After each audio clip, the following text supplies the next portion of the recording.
Human behavior is varied and has many different motivations and explanations. Because of this diversity, the field of psychology developed many subfields or different approaches to study. To begin to understand the different kinds of results each approach can yield, we'll take a look at three approaches that were common in the early 20th century: Gestalt psychology, psychoanalysis, and behaviorism. Let's start with Gestalt, which is the German word for form. Gestalt psychology was a primarily German movement that focused on how we perceive whole objects. This is a question that's still pretty relevant today. When engineers try to build machines that can see and interpret visual images just like we can, they run into a lot of problems trying to program the machine to recognize complex objects like faces. Humans are able to recognize faces and other complex things right away. We don't see a face as a group of shapes and colors, we just see a face. Gestalt psychologists noticed and described the ways in which humans tend to shape ambiguous or incomplete stimuli into whole, coherent pictures. They called one of these ways emergence, or our ability to perceive a whole without first noticing its parts. Take a look at this picture. Do you see the dog sniffing under the tree? Now try picking out his leg or his tail. It's very difficult to see only one piece of the dog because he's made up of disconnected lines and blots. Together, they create an impression of a dog that can be only seen as a whole. A similar concept is called reification, and it refers to the mind's ability to fill in an implied shape. When you look at figure A, you probably see a triangle, even though there isn't actually one there.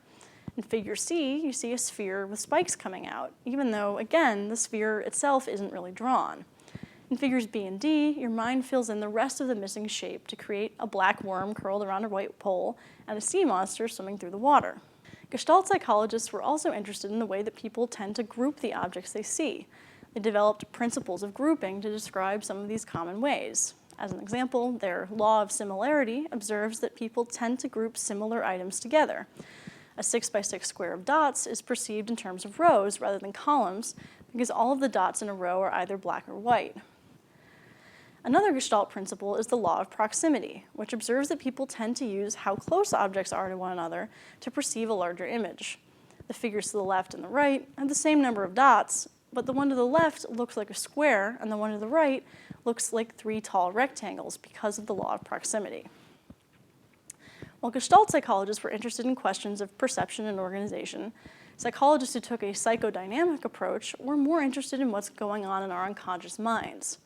Psychodynamic psychology got its start with Sigmund Freud, an Austrian psychologist who came to believe that his patients' problems were caused by repressed memories of childhood trauma.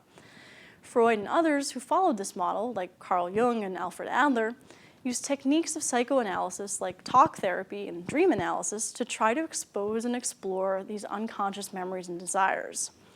Freud may be most famous for seemingly relating everything back to sex. His famous Oedipus complex proposed that young boys are all secretly motivated by the desire to kill their fathers and marry their mothers.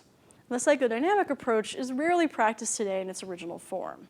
Many of these psychologists' theories about mental health turned out to be largely unfounded. Still, the idea that unconscious thoughts and childhood experiences can influence behavior has persisted.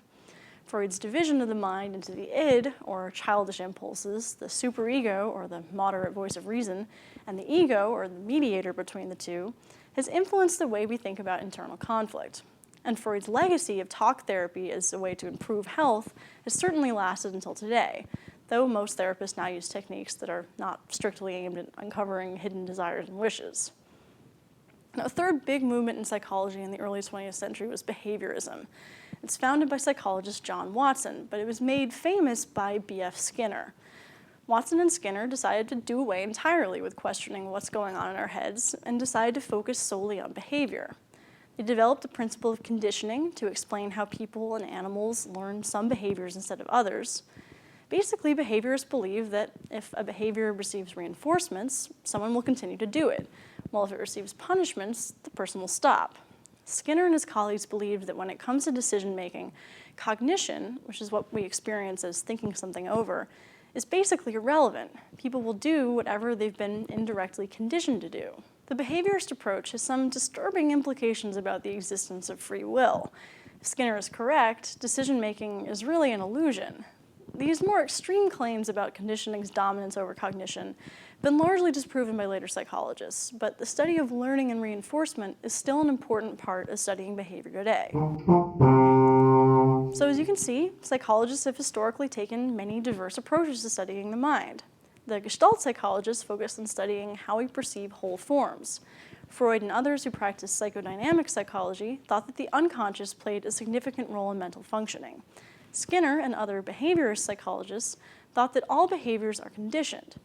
As psychology grew as a discipline over the next half of the 20th century, approaches multiplied even more.